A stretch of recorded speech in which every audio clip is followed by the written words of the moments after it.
Hello and welcome to Different Perspectives. I'm Paul Indiho in Washington. This week, Angola celebrates her 50 years of independence, a milestone that stirs both pride and reflection. Since breaking free from nearly 5 centuries of Portuguese colonial rule in 1975, Angola has made significant progress. Yet, behind the modern skyline of Luanda and its oil wealth, millions still live in poverty, struggling with unemployment and limited access to education and healthcare. The big question remains, what does independence mean when freedom hasn't fully translated into opportunity? Joining me to unpack Angola's past and present and future is Rafael Marcus, a veteran Angolan journalist, a political activist, and the executive director of Uforo Good Governance Center. Rafael has been working closely with the private sector to build the much-needed schools across Angola, a crucial step towards giving young people the tools to shape their country's future for the next 50 years. Hello, Rafael. Welcome back to Different Perspectives. Hello, Paul. Good afternoon. And it's good to be back and to discuss the celebrations of 50 years of independence of Angola. Let's get right into it. 50 years is a long time. I'm not yet even 50, but looking at what has happened in Angola over the last 50 years, it's remarkable. Maybe since you are on the ground, Luke, bring us up to speed. What does 50 years of independence mean for Angola, especially in today's world, looking at it from today's perspective? Let me just give you a very brief example of what does it really mean. Yesterday, I published an article showcasing how the Angolan state pays roughly $1,300 a month to the General Chief of Staff of the Angolan Armed Forces. And the very same Angolan state pays $8,000 a month to a Portuguese gardener that tenders the grass at a state-owned cement company here. That's basically what we have achieved after so much fighting, is that nowadays the head of the military, which represents a tradition that goes back to the fight against slavery, against colonialism, the 27 years civil war, is treated by the Angolan state as a lesser person than a Portuguese gardener. And to give you another example, the guest of honor sitting next to the president during the celebrations was the Portuguese president. What independence do we really have? Are we really a sovereign state? And I will say no. We're not, because a great number of Angolan members of parliament and members of the government at the top levels, they all have dual citizenship, Portuguese and Angolan. So is this country really dividing the benefits of its wealth among its Angolan citizens? No. That's not the reality. And you've put it very well. We have a beautiful Luanda skyline overlooking the bay. But apart from that, when you unpick, you see a country that has not made progress in terms of human development, in terms of caring for the basic needs of the people.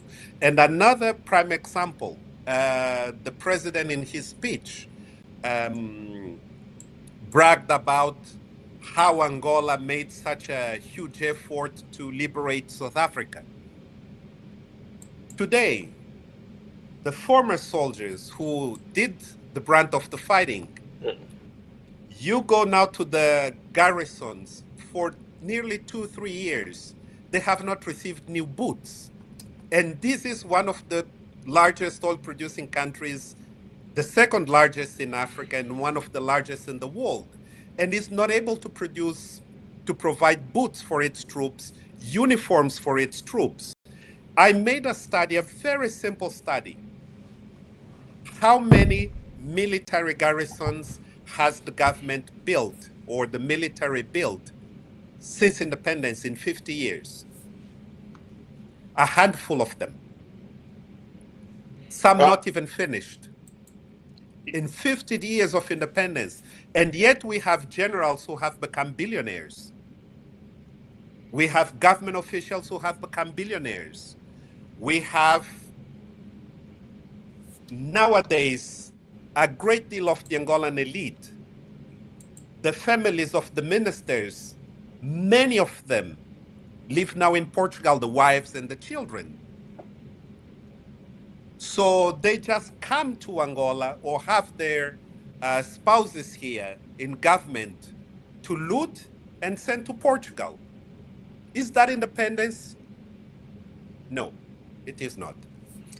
Interesting. We're dependent. Interesting perspective there. I could not agree more. When I read about Angola, it saddens me to hear what you're talking about. This is a country endowed with natural resources.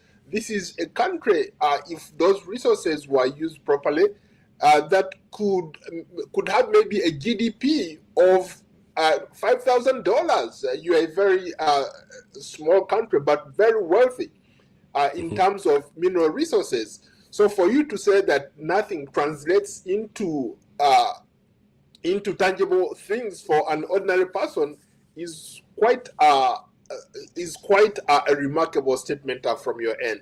So when you say 50 years, really, so if I hear you correctly, you seem to suggest that in 50 years, Angola has not made much progress. Let me tell you, Paul, it depends on the perspective. When we talk about progress about what? Let me give you a simple example. Today, we don't have a functional public transport system in the capital. Forget about the rest of the country. And when we're talking about Angola, we tend to focus on the capital, where now a third of the population live. We don't have a public system of transportation to ensure the mobility of the people from to work. You see. Now, when you look at the children, the education system, and I've been very much involved in the education system, you have individuals reaching university, finishing low degrees without being able to write a simple page without giving too many errors. What kind of education system is that? We are training individuals, and the president, again, in his speech, said that we now have 106 universities in the country. If you put all these universities together and ask how many academic papers these universities have produced last year, I doubt you will find 10 academic papers or 5 that are worth mentioning. So what we're basically doing is creating an illusion, by springing up, just letting universities flourish everywhere when we don't have a primary education system that can feed all the way up to the university level. We have over 3 million children out of the school system. We're a population of over 35 million people, 35 million people. The majority of the Angolan population is below 18. If you start making the calculations, you will see that more than a third of the Angolan children are not in school at that age. So is that really saying, okay, the country is moving forward because we have more people now at university level or enrolled in primary education? We cannot compare with the 6-7 million people we were at the turn of independence. We cannot do that, you know. Now, if you look at progress, and let's just count from the time we achieved full peace in 2002, when the then rebel leader, Jonas Savimbi, got killed.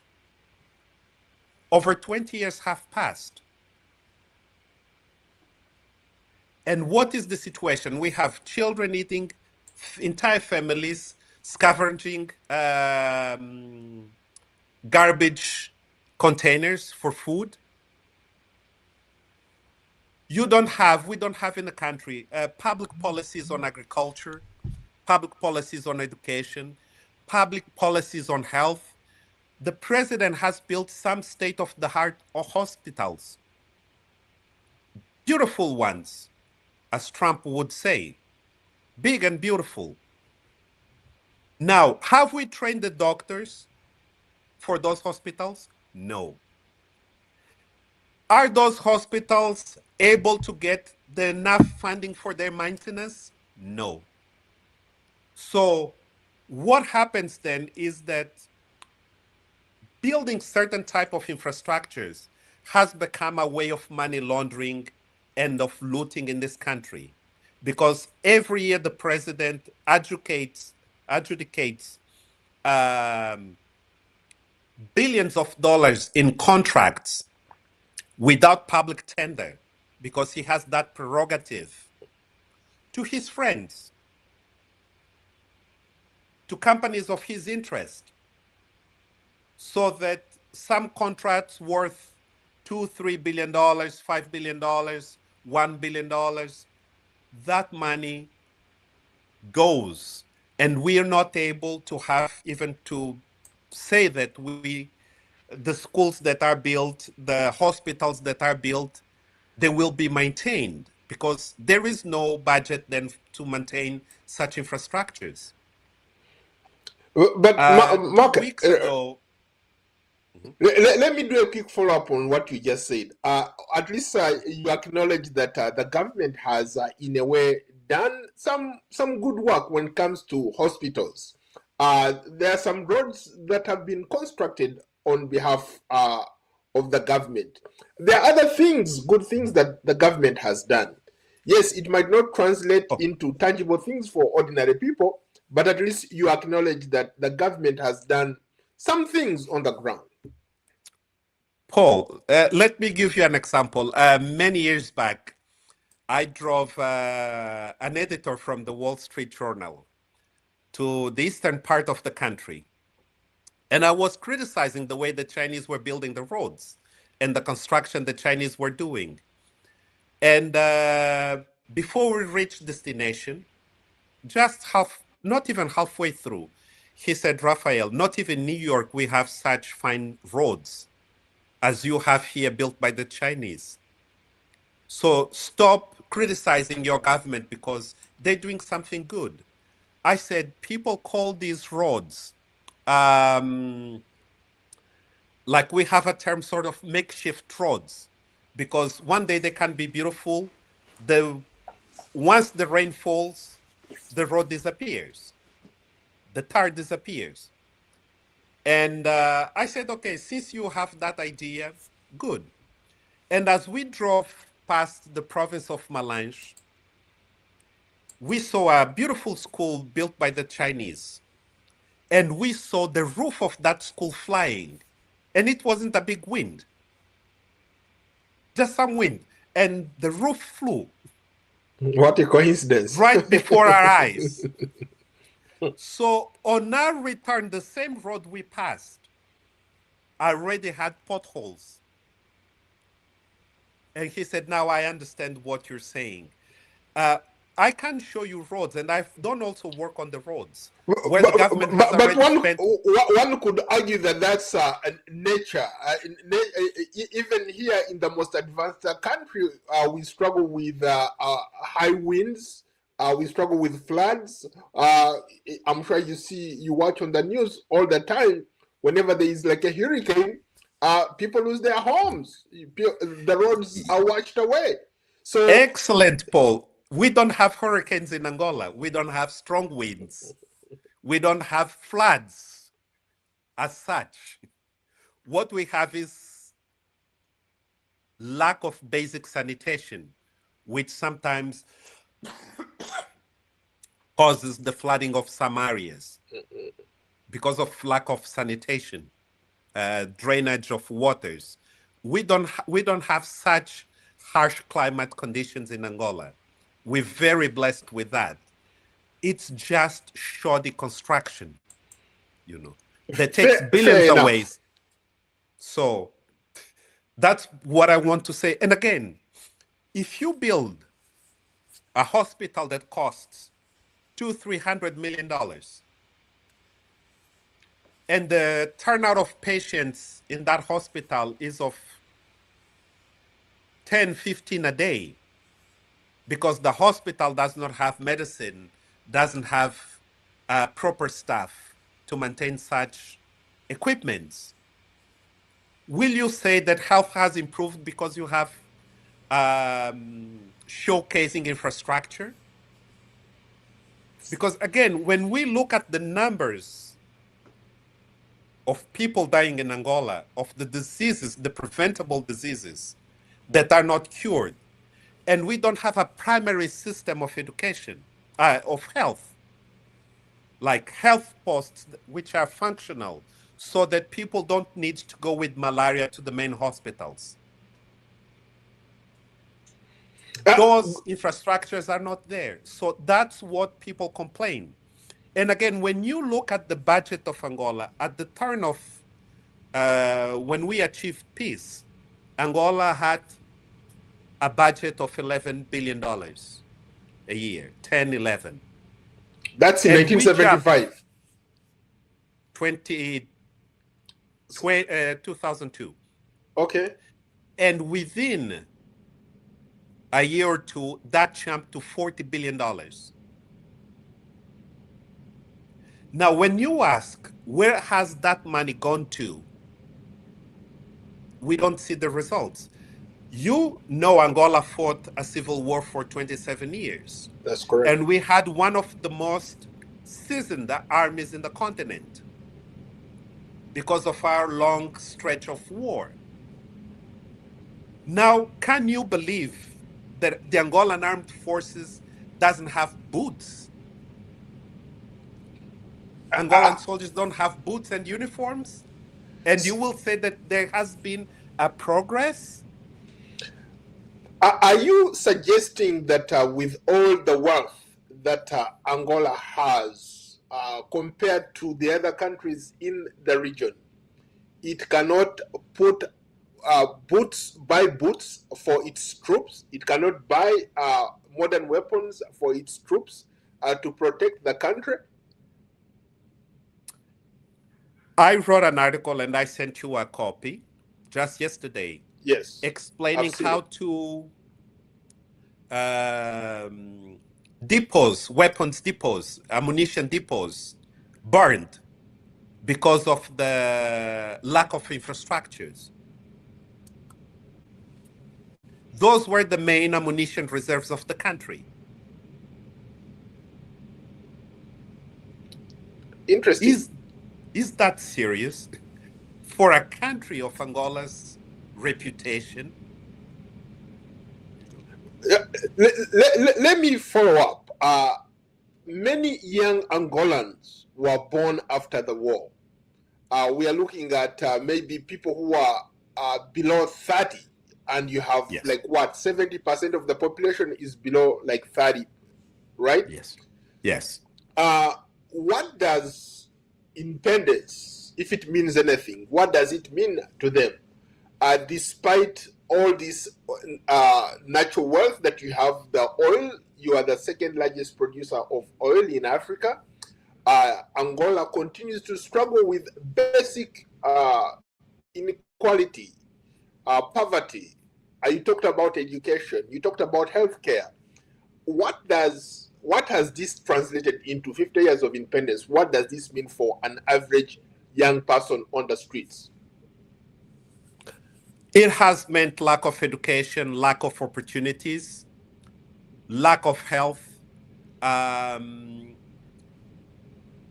Most young people nowadays in Angola no longer believe in the country.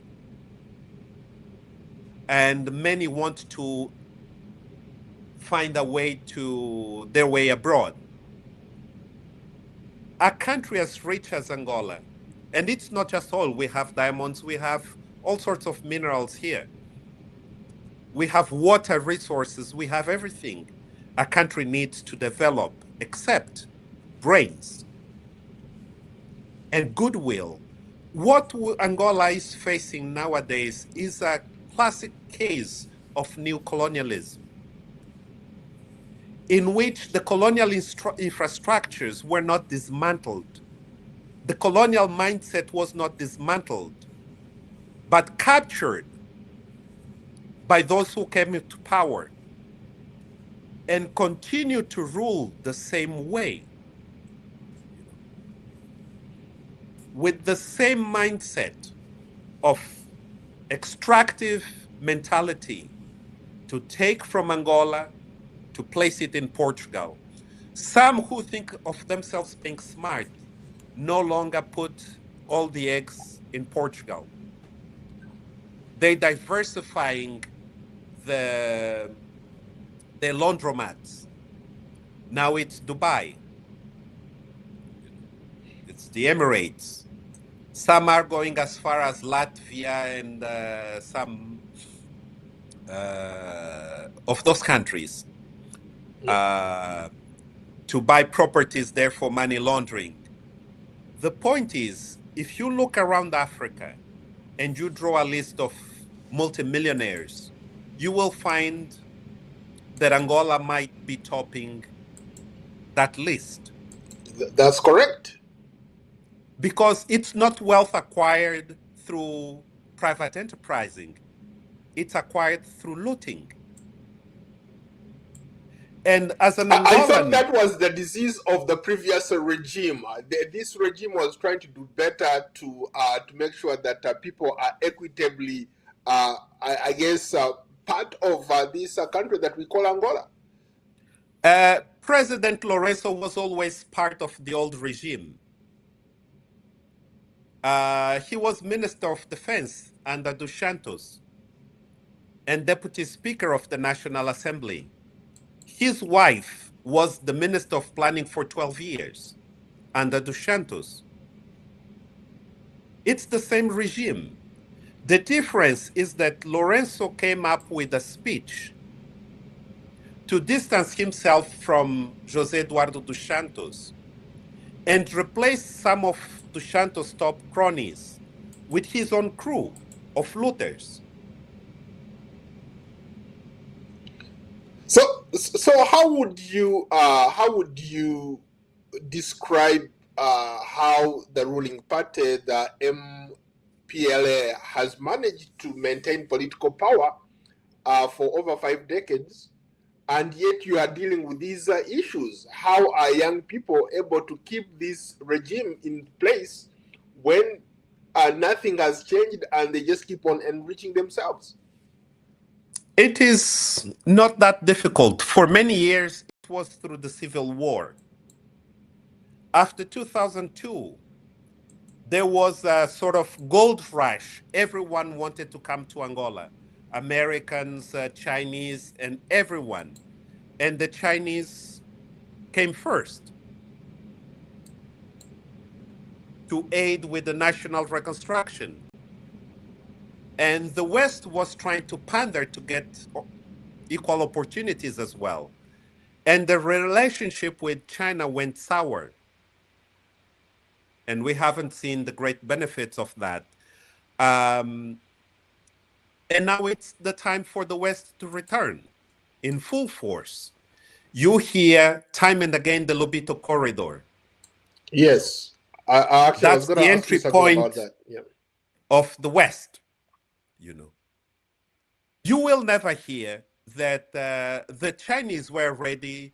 That very same railway they talk so much about was fixed by the Chinese in the 2000s. Mm-hmm. You see. Just to follow up on. Okay, go ahead. The youth is that very same youth that has not received proper education. It has not learned how to organize, because civil society was never really structured in this country in a way that it can be a force to reckon with, because it was always dependent on foreign aid.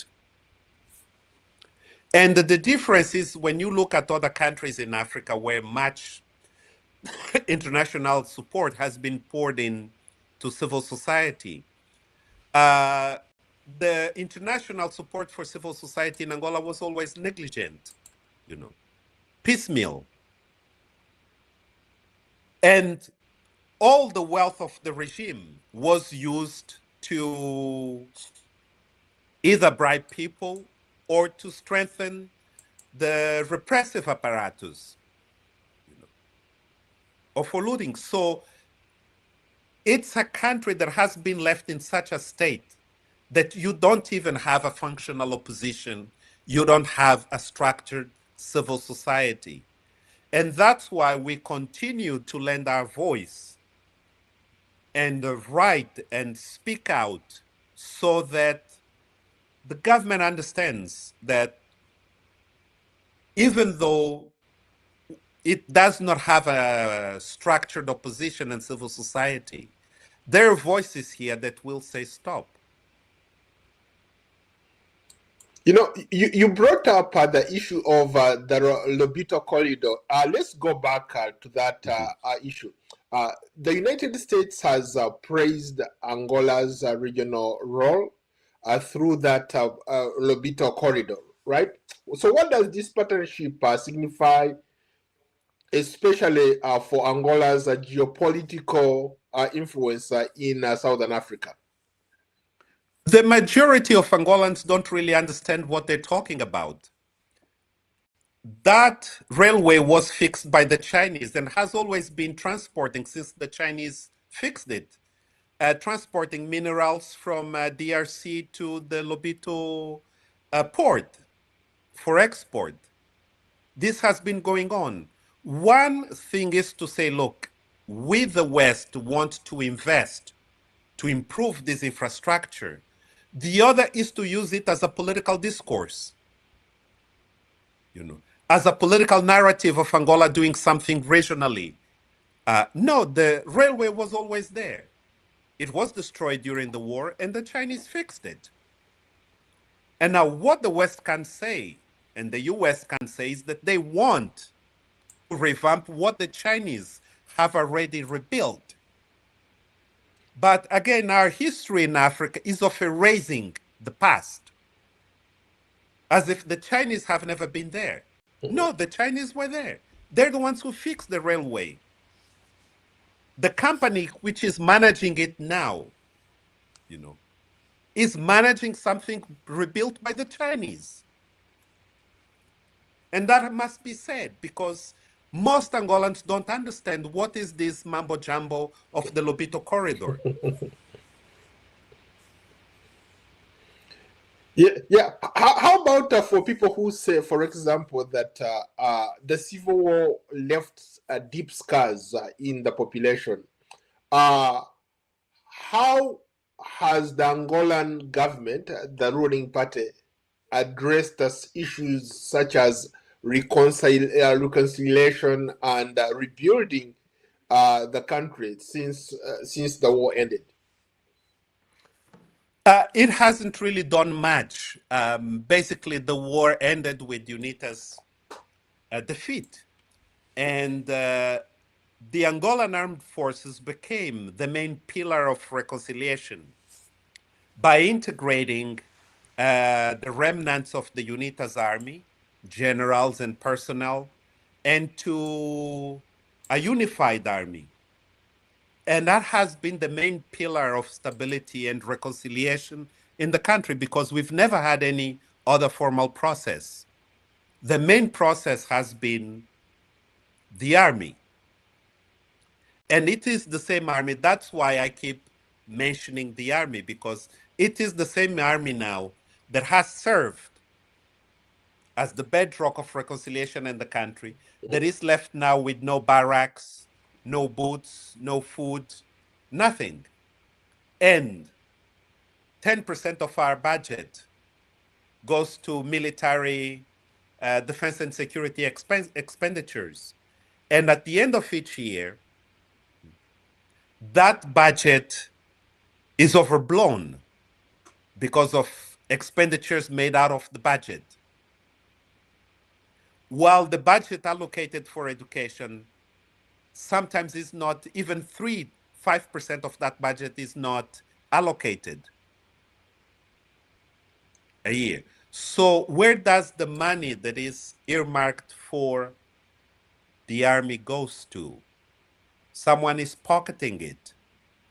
And the president, who prides himself as being a general as well, has done a great disservice to the country by letting the army collapse due to negligence. Yeah, interesting stuff.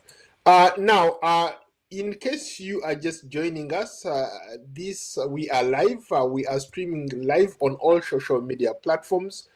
This week marks 50 years since Angola's independence from Portugal as colonial rule. They got their independence on November 11th, 1975. While this milestone symbolizes sovereignty and hope, it followed a devastating 27-year civil war between MPLA and UNITA. Today, Angola is richer in resources like oil and diamonds, with Rwanda showcasing luxurious skyscrapers.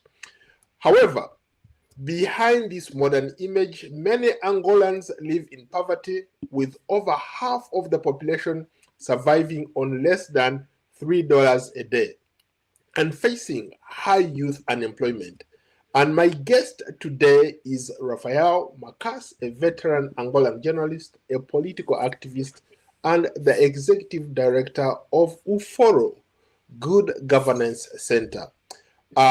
Before the break, Marcus, you are talking about how the Angolan government has even failed to provide for the army, an army that is there to protect this country from intruders, from invaders.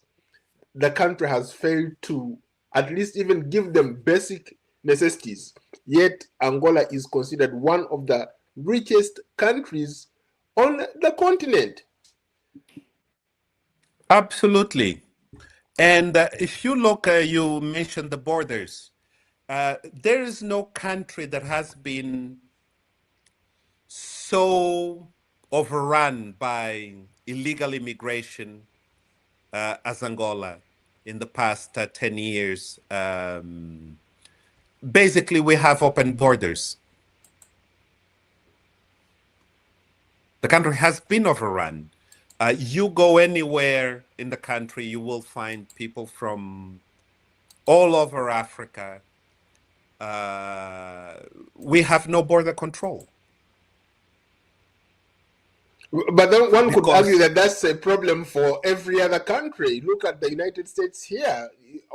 We are struggling with the border control, yet we have the technology, we have the resources to make sure that that doesn't happen. I think in situations where you have a lot of young people who are unemployed, there are going to be external pressures that push and Mm-hmm. and internal pressures that pull. For example, all the countries in that region, neighboring countries, are not doing very well. So people are coming to Angola to look for greener pastures. That's why you maybe have, an influx of young people evading or coming into Angola. Absolutely, I agree with you. But again, when you look, we have basically much of Angola's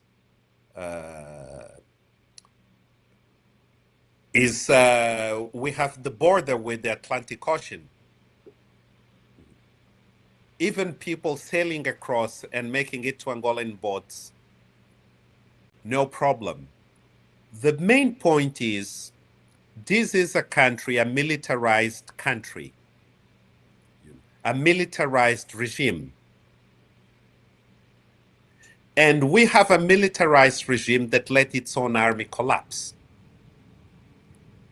The very protectors collapse. It does not bode well for the stability of the country. And we've seen in many parts of Africa what happens when the army is in disarray.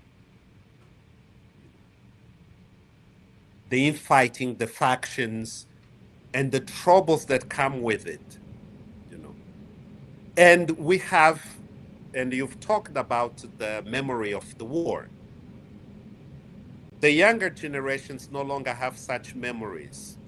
But for many of us who went through all these wars, before and after independence, uh, it's a huge risk for the country's stability to hold it together because we don't have formal processes of reconciliation, of nation building, of state reforms to create a sense of belonging for Angolans in their own country.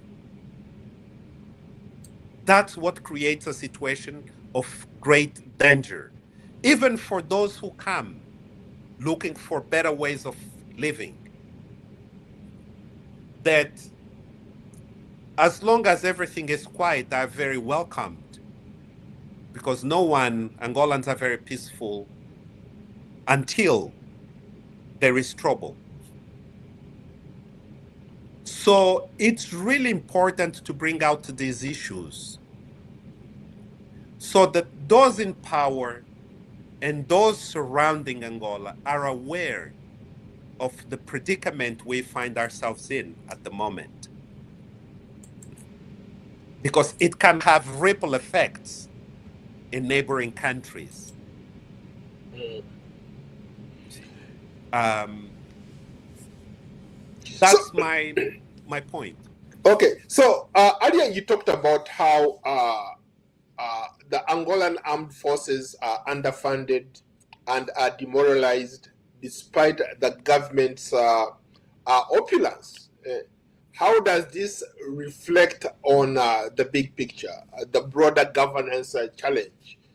If you have a weak army, chances are that they could take you out.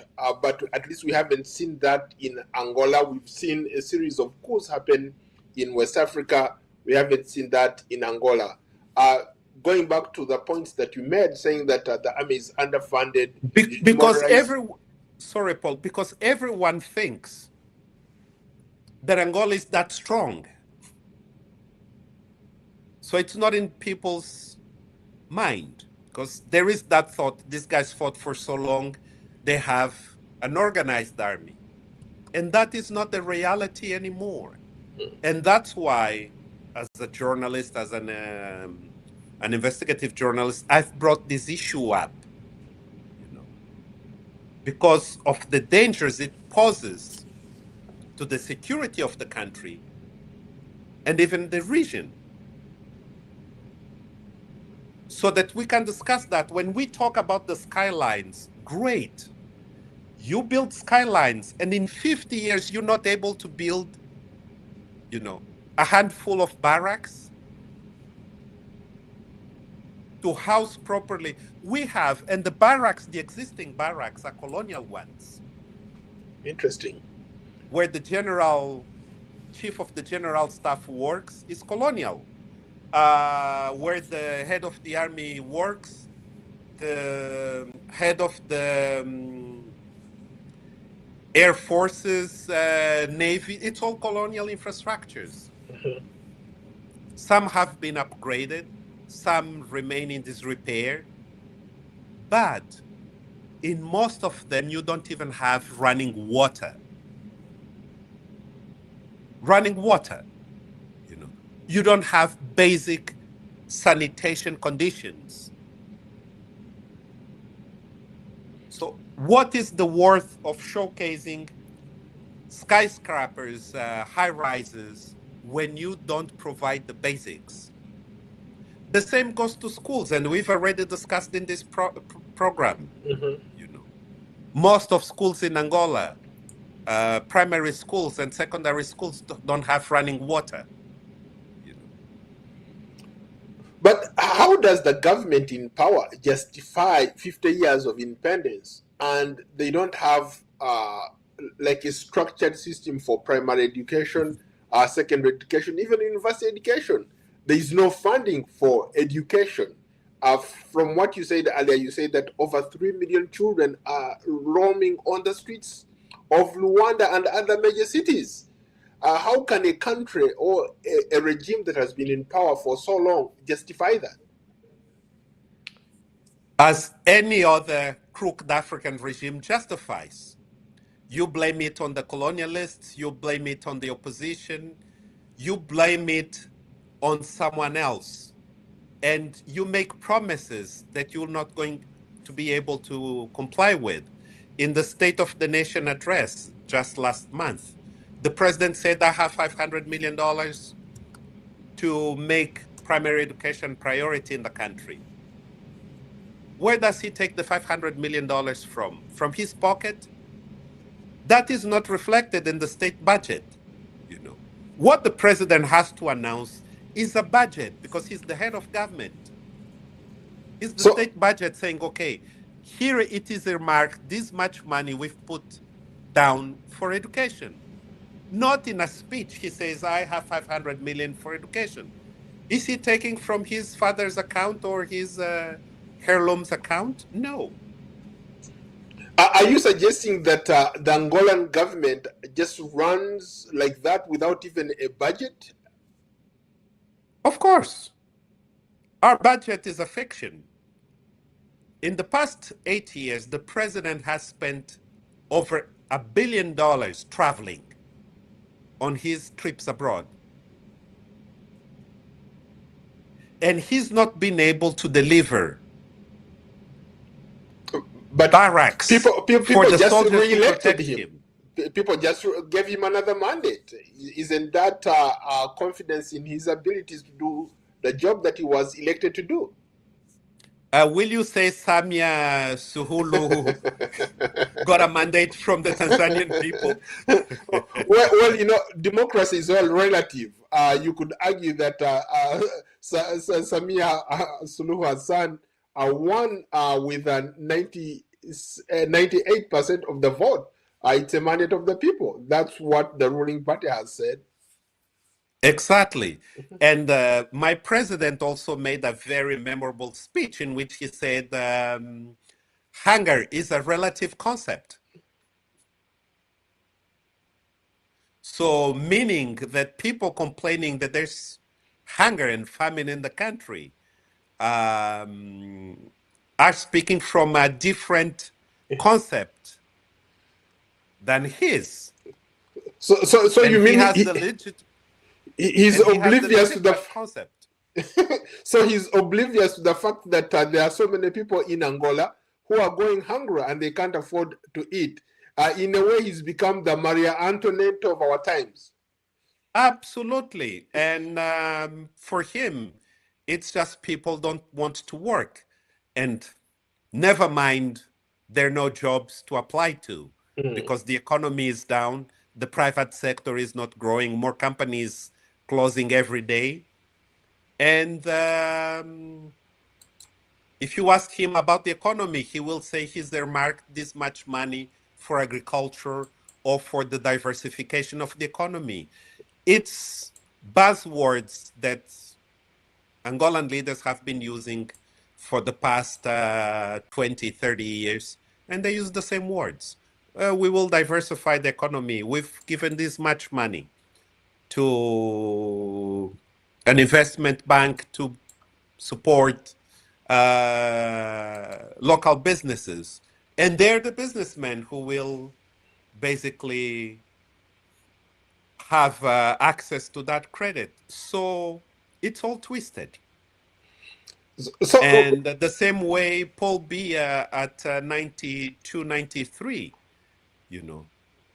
can claim, he can't even claim because we don't know how sound of mind he is. But those around him to say people gave him another mandate. but to your point, what are, for example, artists? You have a lot of artists in Angola. You have historians. You have educators like yourself. You have women. You have one of the richest women on the continent is the former first daughter. She's arguably one of the richest people on the continent. You have people. What role do those kinds of people play in today's Angola? How can they bring about changes that we are talking about? How can they build a future where Angola is taking its young people to the next level? You've mentioned Isabel dos Santos, the former first daughter. Her assets were seized in Angola by President Lourenço's crew. And now, if you ask if those assets were put at the service of the nation, no. They're at the service of the ruling elite. And I will give you one prime example.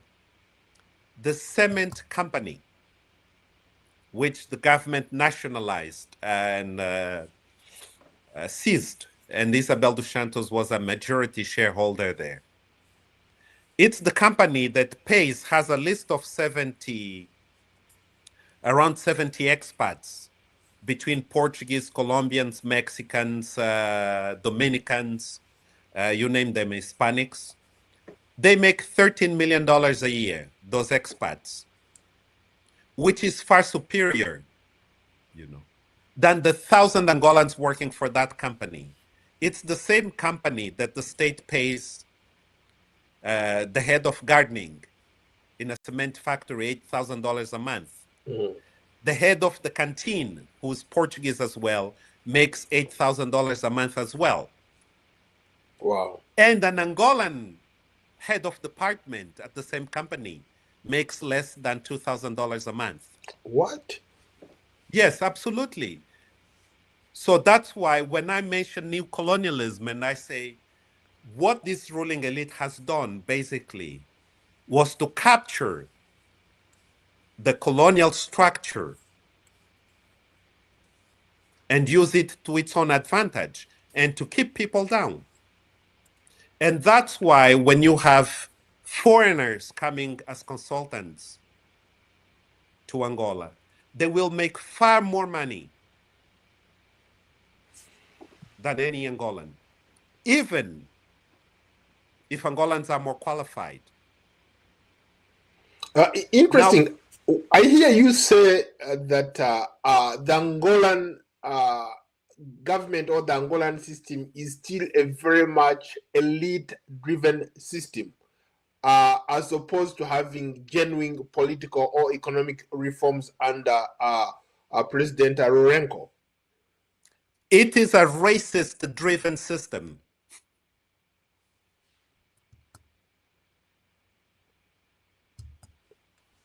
Hello? You will hardly find it in Africa.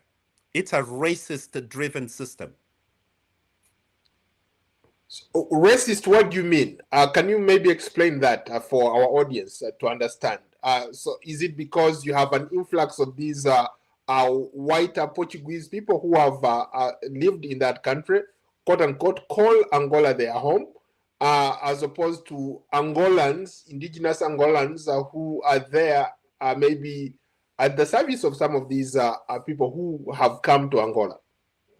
That's the only way you can keep the indigenous Angolans without accessing their resources, without having the benefits of independence, of freedom.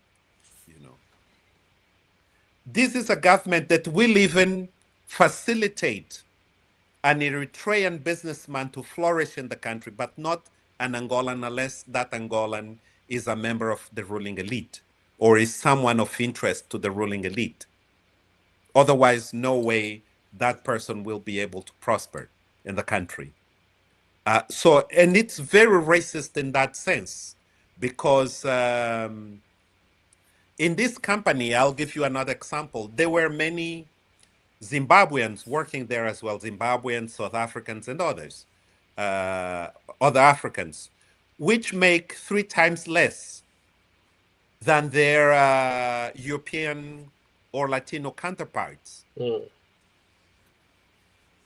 And they were all fired. They were all removed.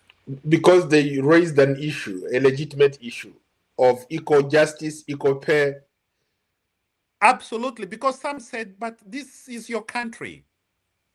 One thing is for us, Africans to come here and earn 2 or 3 times less than these individuals. The other is you Angolans getting paid far less, a head of department making less, 4 times less than the Portuguese who tenders the gardens at the cement factory. Wow. We have a very serious issue. And that's why also when people start speaking out in Angola, you have international support to ensure, those voices do not cause much trouble, and are sort of either contained or discredited. Because you have a system here that continues to benefit Europe, continues to benefit, international interests, to the detriment of Angolans in ways that are unspeakable in other African countries. Unacceptable. I wanted to go back to the point of young people, especially now that we see a lot of Gen Zs all over the world getting agitated, rising up, and challenging the status quo. With nearly 70% of the population in Angola under 30, how critical is youth unemployment? Are we more likely to see a Gen Z rise up and want to challenge the status quo in Angola? You've made a very critical point. Gen Z. The Angolan education system has long stripped critical thinking from its pedagogic materials. There's no critical thinking. The teacher goes to the chalkboard and writes, and the students must copy, and that's the end of it. I have a Gen Z friend who's studying law now, hasn't had 5 classes because the lecturers are always absent, and they're already writing tests with 5 lessons. And so teaching to the minimum possible level. And so that's why you don't have a critical mass among the Gen Z. You have a very much aware generation because of the social media and others, but without the ability to harness the power of the youth to generate a movement because there's no critical thinking. And without critical thinking, you can't really see the logic of organization. And that's what's lacking here. When you talk about Tanzania, you talk about Kenya, Uganda, other countries, you have critical thinking embedded into the education system. Here, it's one of the things that this regime has effectively done is to strip critical thinking from education, from the education system. Even when you watch the public television, the debates, those who are invited to debate on public television oftentimes are individuals with a clear mission to showcase mediocrity, not critical thinking. And so that people will have as their reference mediocrity as the reference point. Wow. So we are almost out of time, but as you mark 50 years of independence, what lessons can maybe other post-independent African countries draw from the successes and the shortcomings of Angola? I would say learn from your own experiences, as we Angolans have to grapple with our own experiences, learn from our own experiences, and see that the fracture line, the fault lines here that will bring about change is within the regime itself, because at this point, because of the many internal grievances and the state in which President Lorenzo has left the army, sorry, it's going to cause internal problems. And that's when we will be able to see those within the system who will then say, well, it's time to give the country back to Angola, to Angolans. Wow. Well, I guess we'll leave it there. Thank you so much for your time. Thanks, Paul. Okay. Bye-bye. Rafael Macasa is a veteran Angolan journalist, political activist, and executive director of the Uforo Good Governance Center. Thank you so much for your insight and for joining us tonight. This is Different Perspectives. We want to know what you think about Angola as it celebrates 50 years of independence, a milestone that stirs both pride and reflection. Share your thoughts in the comment section below. And of course, don't forget to like, follow, and subscribe to Paul Ndiho on Substack, X, Instagram, Facebook, Threads, LinkedIn, Blue Sky, YouTube, and Spotify.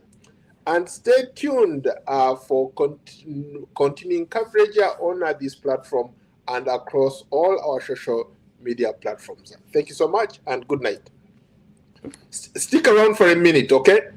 Okay, great. Yeah, let me end. Good.